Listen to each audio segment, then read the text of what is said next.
13명의 태국 아이들이 탐루엉 동굴로 놀러 갔다가 갇혔습니다.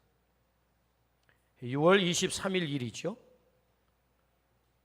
태국 정부는 즉각적으로 전 세계에서 가장 동굴 구조를 잘하는 전문가들을 요청을 했어요.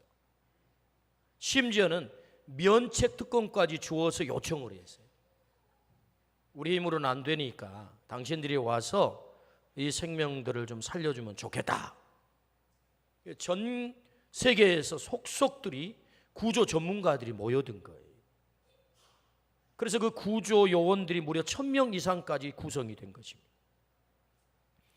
동굴 탐색 10일 만에 4km 지점에, 입구로부터 4km 지점에 13명이 전부 살아있다는 사실을 알게 됐어요.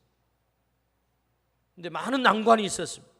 어떻게 해서 그 물이 가득 차 있는 이 동굴을 빠져나올 수 있을까? 아주 어려운 문제였습니다. 그럼에도 불구하고 그 10일 동안 13명이 구조되기까지 17일이 걸렸는데 전부 한 생명도 다치지 않고 완전하게 구출을 받은 거예요. 근데 그 가운데 코치 되는 24살, 25살밖에 안 되는 그 코치가 아이들을 다 안심을 시키고 가지고 있는 음식들을 가장 적당하게 나누고 리더를 잘한 거예요. 그리고 자기는 맨 마지막에 빠져나왔어요. 한 생명도 죽지 않고 구출받은 이 사건이 탑뉴스로 전 세계 타전이 됐어요. 우리는 4년 전 꼭 건져야 될 귀한 생명들을 건지지 못한 그 사건이 오버랩되면서 너무 가슴이 아프기도 하고 감격스럽기도 하고,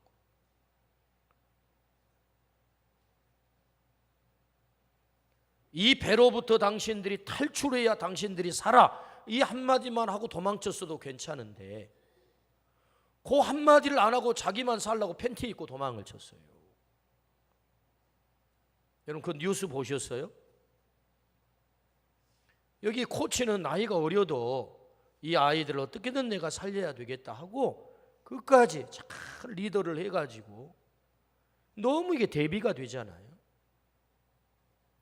이 사망의 배에서 당신 탈출해야 돼. 이 죄의 배에서 당신 탈출해야 돼. 이곳으로부터 당신 탈출해야 돼. 이 한마디를 외쳐야 되는데 그걸 하지 못한 그 일로 인해서 많은 생명들이 희생을 당했어요. 너무 안타까운 얘기잖아요. 그러나 17일이 지났음에도 불구하고 그 깊은 동굴에서 한 생명도 다치지 않고 다 살아난 거예요. 여러분, 생명 살리는 일은 예나 지금이나 고금을 막론하고 동서양을 막론하고 정말 위대한 일인 것입니다. 그래서 사람들이 감격하고 감동하고 탑뉴스로 타전하는 것 아니겠어요? 주님이 이 땅에 오신 목적을 딱 한 가지만 말하란다면 생명 살림입니다. 생명 살림. 우리는 죄로 말미암아 모두가 사망의 존재가 되었습니다. 예수님은 사망의 존재인 우리를 살리러 하늘 보좌를 버리시고 이 땅에 오셨습니다. 오셔서 주님은 말씀하셨죠. 나는 부활이요 생명이니 나를 믿는 자는 죽어도 살겠고 무릇 살아서 믿는 자는 영원히 죽지 않겠다라고, 내가 생명이다라고 선언을 하셨어요. 나 믿으면 살아.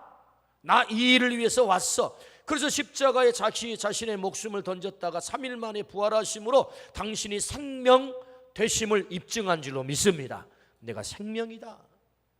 나 믿으면 너도 산다. 그래서 주님이 이 땅에 오신 목적 딱 한 가지만 얘기하란다면 생명을 살리기 위해서 오신 것이거든요.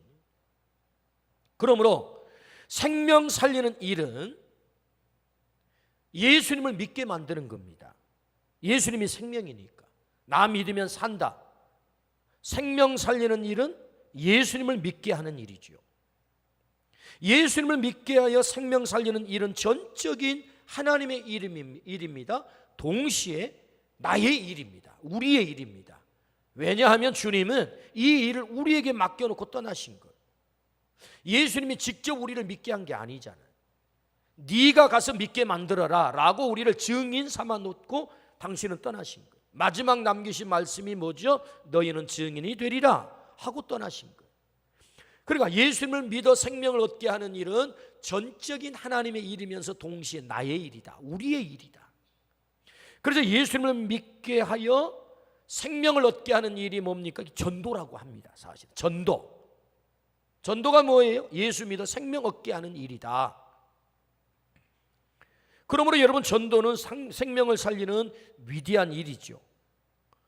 주님은 이 땅을 떠나시면서 이토록 위대한 일을 우리들에게 맡기신 것입니다. 우리 교회는 지난주에 영혼추수 블레싱 데이를 선포했습니다. 이 일은 곧 가장 위대한 일, 하나님이 가장 좋아하시는 일, 주님이 이루려고 하는 그 일, 주님이 마지막 우리에게 맡기고 떠나신 그 일을 우리가 순종하는 것입니다. 사명을 감당하는 것입니다.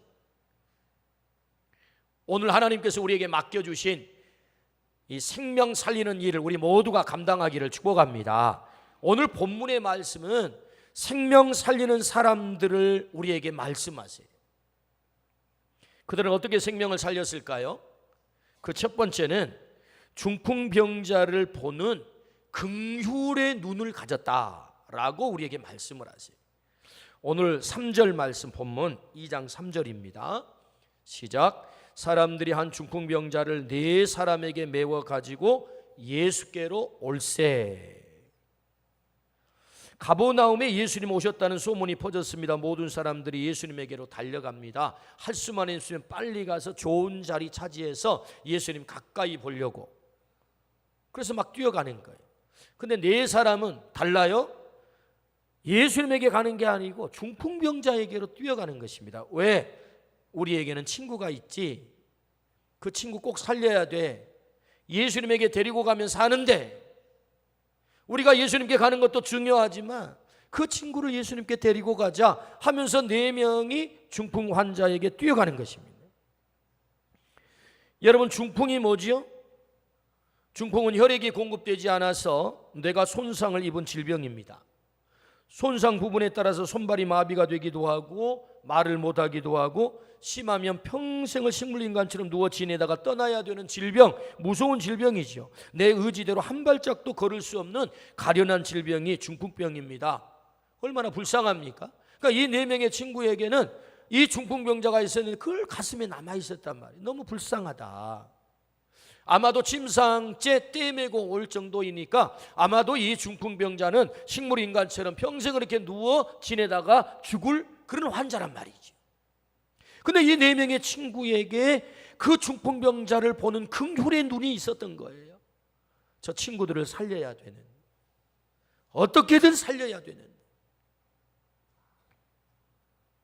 오늘 또 생명 살리는 사람은 긍휼의 눈을 갖는 사람입니다. 오늘 중풍병자가 누구입니까? 오늘 또 성경처럼 똑같이 육의 중풍병자들이 많다 그렇게 말씀하세요.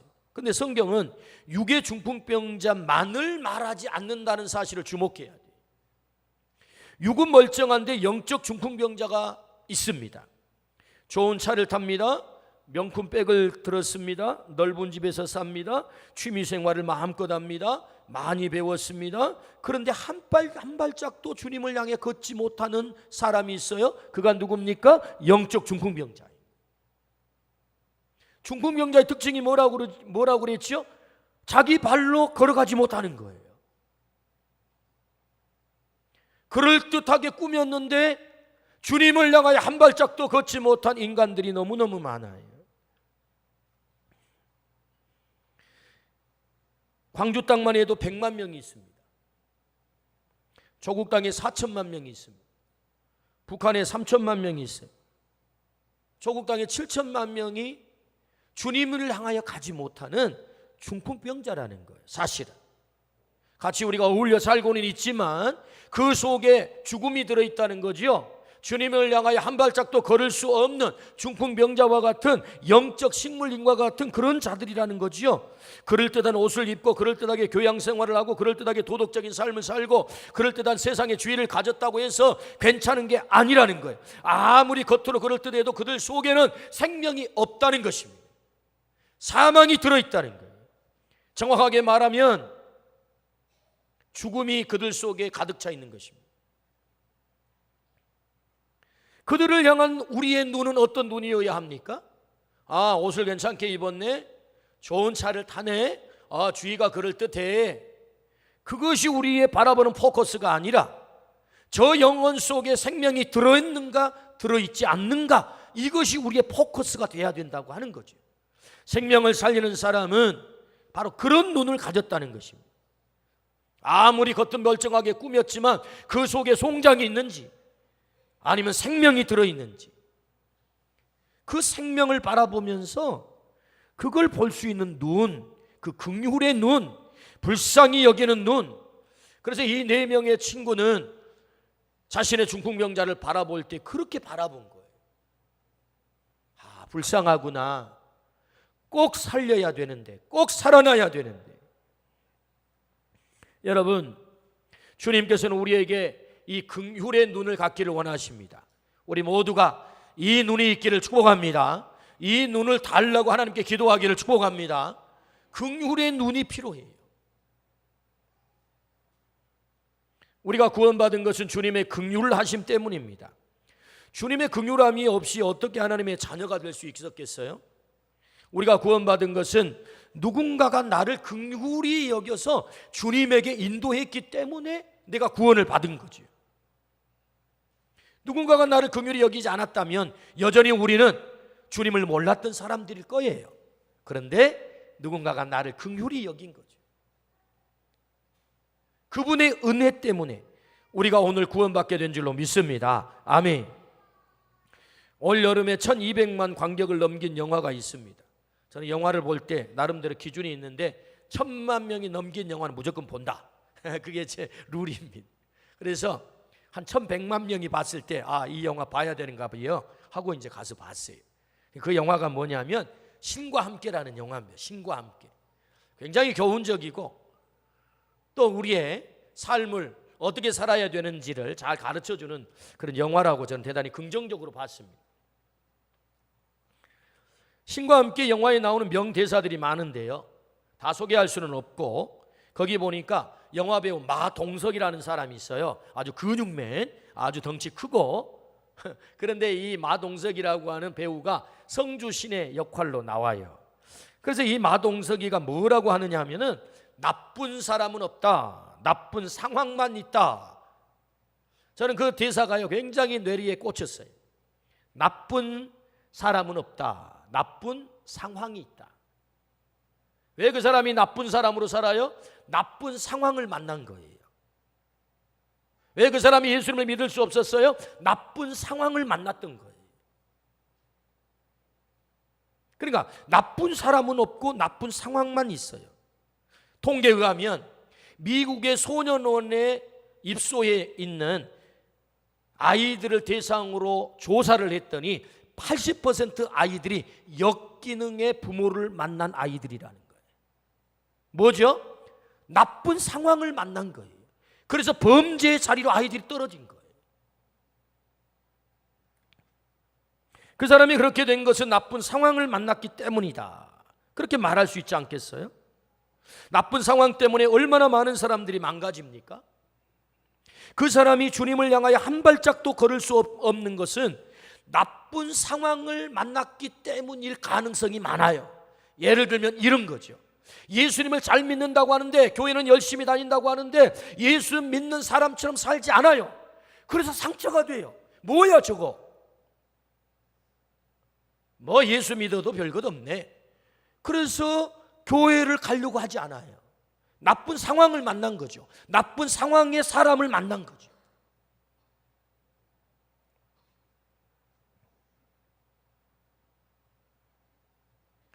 요즘은 교회에 대해서 염증을 내게 하는 교회의 부정적 뉴스가 참 많아요. 너무 가슴이 아파요. 오늘 여기 교회를 다 나오신 분은 그럼에도 불구하고 뭐 세상에 뉴스가 어떻게 나오든 굳세어라 금수나, 그래서 교회 앞에 나온 걸 감사합니다. 아무리 세상에 교회에 부정적인 뉴스가 나와도 나는 주님만 바라보겠다. 할렐루야. 이 믿음이 훌륭한 것입니다. 그런데 여러분, 예수님을 알지 못하는 사람, 믿음이 없는 사람은요, 이 부정적인 뉴스 앞에서 대단히 주님 앞에 오기에 어려운 장애물들이, 큰 장애물이 서 있다는 거예요. 나쁜 상황을 만난 거예요. 그래서 주님을 믿는 것이 대단히 주저스러워요. 누군가가 전도하면 당신이나 잘 믿으시오, 그렇게 나가는 것입니다. 나쁜 상황을 만난 거죠. 이렇게 나쁜 상황을 만나 주님을 향하여 한 걸음도 걷지 못하는 사람들에게 우리가 긍휼의 사랑을 가지고 그들에게 다가가서 좋은 상황을 만든다면,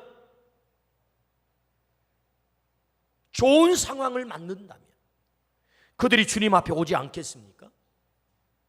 주님께서는 우리에게 그 긍휼의 마음, 긍휼의 눈을 가지라는 거예요.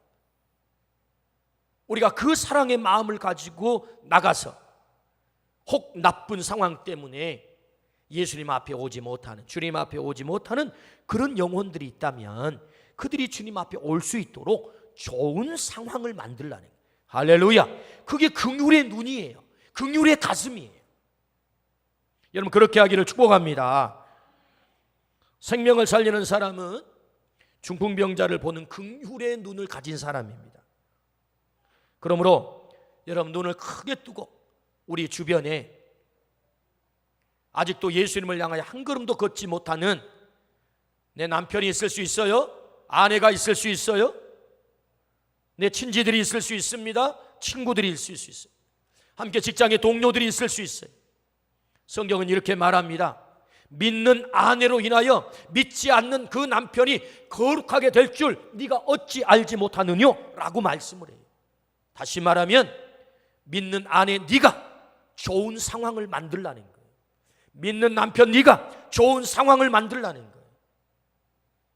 믿는 네가, 믿는 부모 네가 자녀들에게 좋은 상황을 만들라는 거예요. 할렐루야. 어떻게 해요? 긍휼의 눈을 가지고 가서 긍휼의 가슴을 가지고. 오늘 생명을 살리는 사람에게는 긍휼의 눈이 있습니다. 우리 모두에게 그 눈이 있기를 축복합니다. 아멘. 두 번째는요, 생명을 살리는 사람은 지붕을 뚫습니다. 이게 무슨 얘기입니까? 오늘 4절 말씀 한번 읽어보세요. 4절. 자, 같이 한번 읽어볼까요? 시작. 무리들 때문에 예수께 데려갈 수 없으므로 그 계신 곳에 지붕을 뜯어 구멍을 내고 중풍병자가 누운 상을 달아내리니. 아멘. 4명의 사람이 친구를 예수님께 떼매고 왔어요. 근데 사람이 너무 많이 모였어요. 우리 친구가 급합니다. 길 좀 터주세요.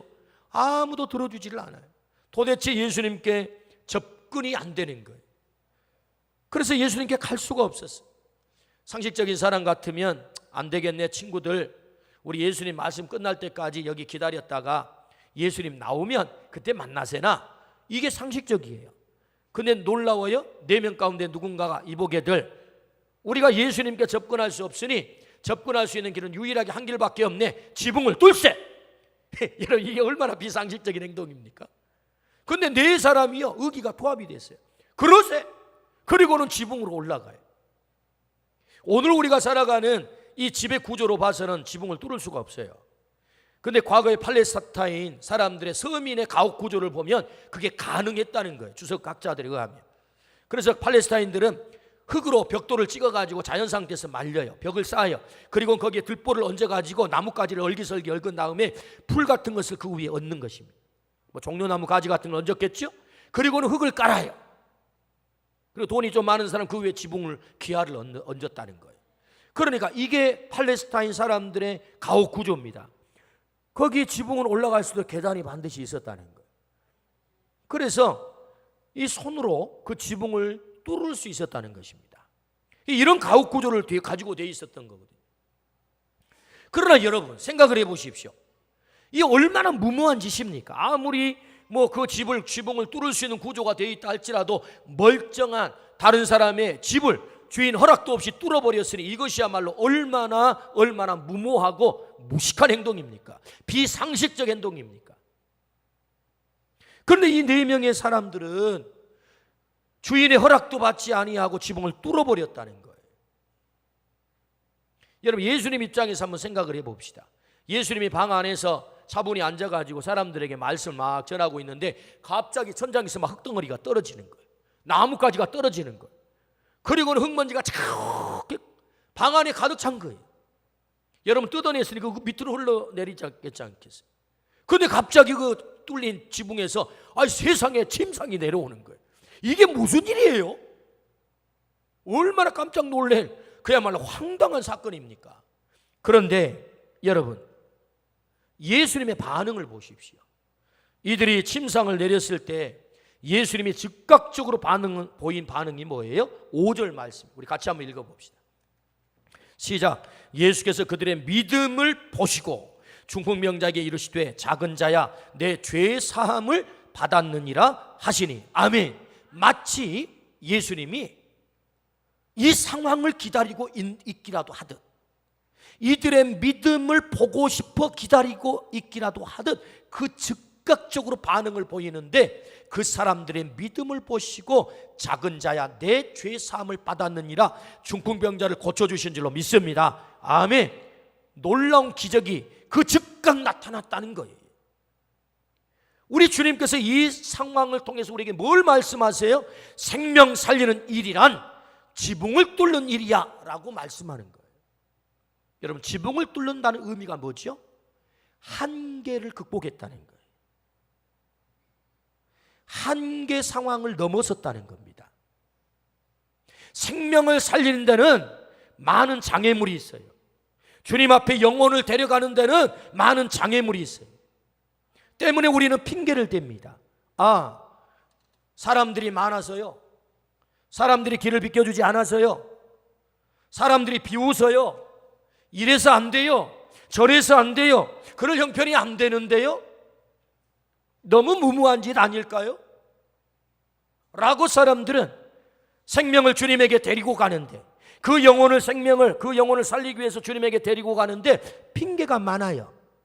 상황이 되면 합시다, 형편이 되면 합시다 라고. 그래서 가장 좋은 때를 기다리죠. 주님이 왜 이렇게 즉각적으로 이 4사람의 행동에 대해서 반응하고 있는 것입니까? 맞아, 너희들의 그 행동, 생명을 살리는 일이란 마치 지붕을 뚫는 것과 같아. 때로 무모하기도 하고 어렵기도 하고 한계 상황이 부딪히기도 하지만 생명 살리는 일은 언제나 그렇게 어려운 무모한 도전이 되는 거야. 주님이 그걸 말씀한단 말이지. 그러므로 여러분, 오늘 우리에게도 생명 살리는 데 장애물이 있다 할지라도 여러분, 그 한계 상황을 넘어서기를 주의 이름으로 축원합니다. 지붕을 뚫는 이 믿음이 우리에게도 있기를 축복합니다. 여러분, 상황에 핑계를 대면 그 생명 주님 앞에 데려갈 수 없습니다. 다 막혔다 할지라도 지붕은 뚫을 수 있다, 이 도전적 마음이 생명을 살릴 수 있음을 우리에게 가르쳐 주는 거예요. 하나님은 우리를 살리시겠다고 아들을 버리시는 그런 결단을 행하셨어요. 얼마나 무모한 일입니까? 하나님도 지붕을 뚫는 것입니다. 여러분 생각해 보세요. 어느 부모가 자식을 사지로 내몰겠어요? 근데 하나님이 그렇게 하셨단 말이에요. 그럼 하나님도 지붕을 뚫었다는 얘기예요. 예수님이 우리를 살리겠다고 십자가에 자신의 생명을 던지셨어요. 뭐죠? 지붕을 뚫는 거예요. 자신의 생명을 던져 우리를 살린 행동은 지붕을 뚫는 거예요. 바울은 생명 살리겠다고 체포당하여 사형당할 것을 알고도 꾸역꾸역 예루살렘으로 올라갑니다. 당신 가면 죽습니다. 가지 마세요, 제발. 그런데 갑니다. 뭐죠? 지붕을 뚫는 거죠. 그 한계 상황에 도전하는 거죠. 생명 살리는 일은 그런 일이라는 거예요. 우리 광주 땅을 선교하신 오엔 선교사님이 계세요. 생명 살리겠다고 안락한 삶을 버리고 조선 땅을 찾았습니다. 1898년의 일이죠. 그는 버지니아 의대를 졸업하셨어요. 그는 화려한 삶을 살 수 있습니다. 얼마든지. 그런데 여러분, 1800년대 조선 땅을 받는다는 얘기는 죽는다는 얘기와 똑같아요. 목숨을 보장받지 못합니다. 그런데 1800년대에 여러분 화려한 삶을 뒤로 하고 안락한 삶을 뒤로 하고 조선 땅을 향하여 그가 왔다는 거예요. 뭐죠? 지붕을 뚫었다는 얘기죠. 내 목숨을 던지고서도 조선 땅의 생명을 살리면 좋겠어요? 그런 것 아니겠습니까?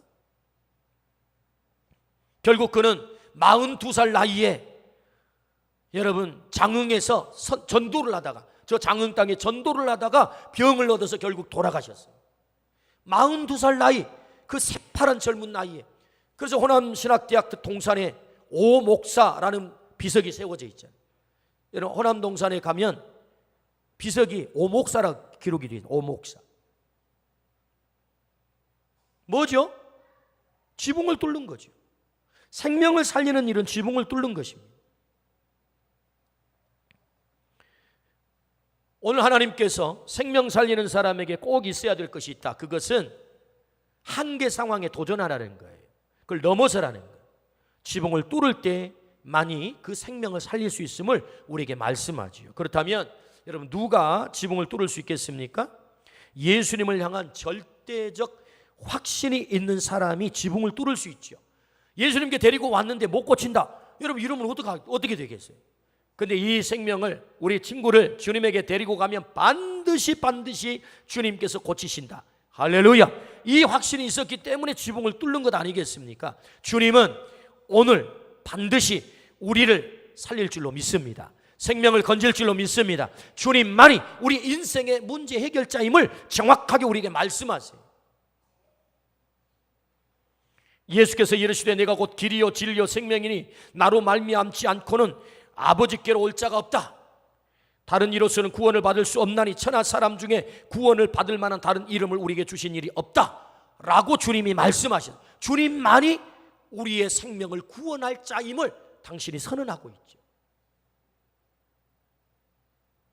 그러므로 주님에게 데리고 가면, 주님을 만나면 이런 문제가 해결될 줄로 믿습니다. 그러므로 생명 살리는 자는 확신이 있어야 됩니다. 주님에게 가면 내 문제를 해결한다. 여러분 중풍병자를 고쳐주신 이 사건을 통해서 우리에게 들려주신 메시지가 뭐죠?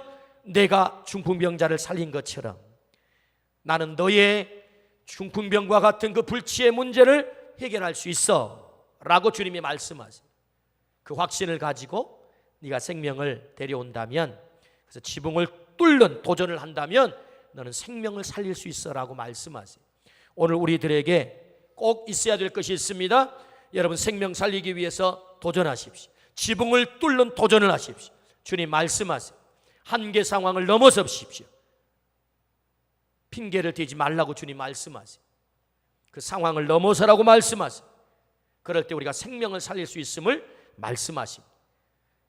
지붕을 뚫는 이 믿음이 우리의 믿음이 되기를 주의 이름으로 축원합니다.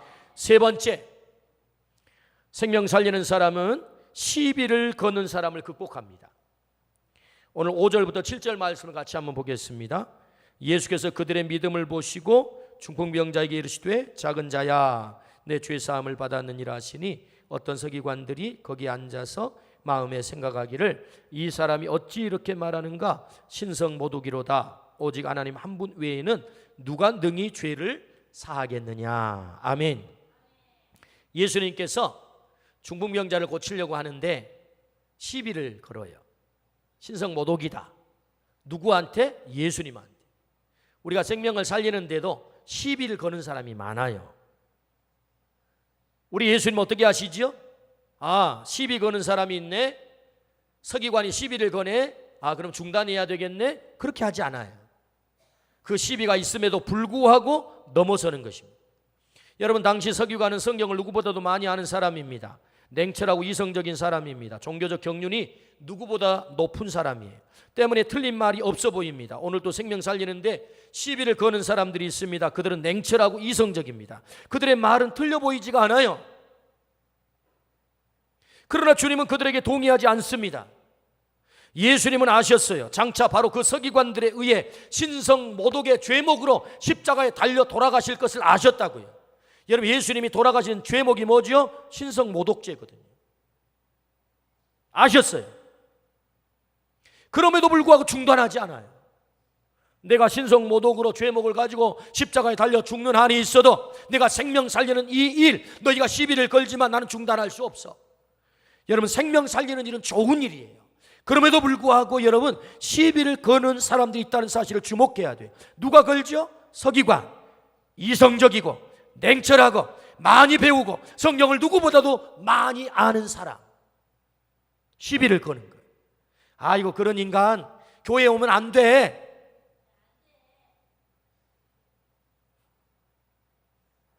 시비를 거는 것입니다.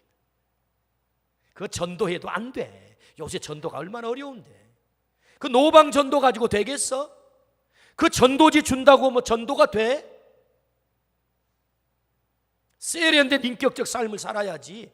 그거 가지고 되겠어? 여러분, 생명을 살리는데 시비가 많습니다. 그 사람이 지금까지 예수님을 안 믿는다고 한다면 뭔가 이유가 있을 거 아니야? 종교 자유가 있는데 뭘 그렇게 강압해? 좀 놔둬, 혼자 알아서 하게. 시비가 많습니다. 그렇게 하지 말라고.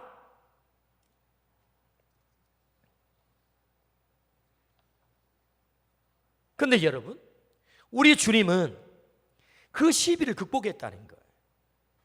오늘 우리가 전도하려고 하는데 시비가 분명히 있습니다. 어떤 사람이 이렇게 말합니다. 뭐 길거리에 그 전도지 준다고 그 전도 됩니까? 그 옛날 방식이지 요새는 안 됩니다. 여러분, 무시하지 마세요. 여러분, 전도지 주면 사람들이 버립니다. 맞습니다. 전도지 주면 찢어버립니다. 길거리 더럽힙니다. 맞습니다. 백장을 주면 백장을 다 버립니다. 그래도 여러분, 버려도 전도지를 줘야 됩니다. 그래서 그 전도지가 이 광주 바닥에 다 깔려가지고 박림교회 전도지를 밟고 다니게 만들어야 됩니다. 아멘을 안 하시네. 여러분, 옛날에요, 전도지를 받아가지고 이런 전도지를 주느냐 기분 나빠가지고 코를 탱 푼 사람이 있었어요. 코를 탱 풀었어. 그런데 여러분, 이 사람이요, 코가 부어올려. 코가 무슨 이유인지를 모르는데 코가 부어올랐다고요. 일주일 동안 코가 부어가지고 고생을 했어요. 여러분, 전도지 무시하지 마세요. 코가 부어가지고 도저히 낫지가 않아요. 그래서 할 수 없이 전도지를 준 사람을 찾아갔대요. 이 사람이. 내 코가 이렇게 부어버렸다고. 그래가지고 전도지를 준 사람이 기도를 했더니 세상에 깜짝같이 코가 나은 거예요. 그래가지고 예수님을 믿었대요. 여러분, 그 사람이 누군 줄 아세요? 우리나라의 그 유명한 김익두 목사님이 그렇게 해서 예수를 믿게 된 거예요. 아멘. 전도지 주어서는 안 된다고요. 요새 그런 방법은 안 통한다고요. 노방전도하면 안 된다고요. 길거리에 나가서 사람들에게 예수 말해도 다 콧방귀 낀다고요. 아닙니다. 시비가 많죠. 생명 살리는데 주님은 그 시비를 넘어선 거예요. 여러분, 오늘 우리가 생명을 살릴 때 세상은 여러 말을 할 것입니다. 이 시비를 넘어서기를 주의 이름으로 축원합니다. 그 사람이 꼭 주님 앞에 와야 돼요. 그 사람이 꼭 살아야 돼요. 그래서 그 사람을 오늘 나에게 보게 한 거예요. 그 사람을 오늘 나에게 만나게 한 거예요. 오늘 주님께서 우리를 생명 살리는 사람으로 부르셨습니다. 세상에서 가장 위대한 일입니다. 생명 살리는 일. 여러분, 이 땅에서 육의 생명을 살리는 사람도 우리는 존경합니다. 그를 높이 봅니다. 귀하게 봅니다. 그런데 여러분, 영원한 생명을 살리는 사람이야말로 얼마나 귀하겠습니까? 그 생명 살리는 사람에게 꼭 있어야 될 것이 있습니다. 그것은 긍휼의 눈입니다. 죽어가는 중풍병자가 있습니다. 그들을 바라보기를 주의 이름으로 축원합니다. 생명 살리는 사람에게 꼭 있어야 됩니다. 지붕을 뚫는 도전이 있어야 합니다. 한계 상황을 넘어서야 합니다. 많은 장애물들이 있을 것입니다. 그러나 그것을 넘어서라고 주님은 말씀하십니다. 뿐만 아니라 시비가 있습니다. 여러분, 시비를 넘어서 보십시오. 그럴 때 우리 주님께서 중풍병자를 살리시고 많은 사람들이 하나님께 영광을 돌렸다. 도무지 이런 일을 우리가 본 적이 없다라고 성경은 결론을 맺습니다. 오늘 또 주님께서 이 위대한 사명, 지상의 가장 위대한 일, 생명 살리는 일을 우리에게 맡겼다면 이 거룩한 생명 살리는 자의 삶을 사시기를 주의 이름으로 축원합니다. 아멘. 기도하십시다.